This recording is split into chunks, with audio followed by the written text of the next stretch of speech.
How to mute chat notifications in Line. In this video, I will show you how to mute chat notifications in the Line app. Perfect if you want some peace and quiet without leaving the chat or blocking anyone. First, open the Line app on your phone.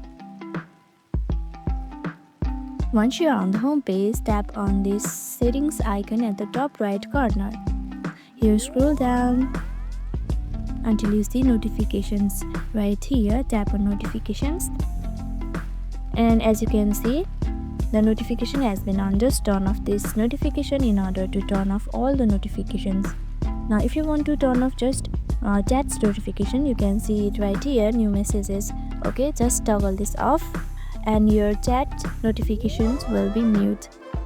You can also tap on this mute and you can just mute until 8 AM or mute for 1 hour from here. Just mute it like this and you won't be getting notifications. In overall, you can just turn off this notification and all your notifications will be turned off and it will be mute. And that's it. Quick, simple and super helpful when you are trying to focus or you just need break from group messages. If this video helped you out, don't forget to like, subscribe and hit the notification bell so you never miss another tutorial. Thank you for watching and I'll see you in the next video.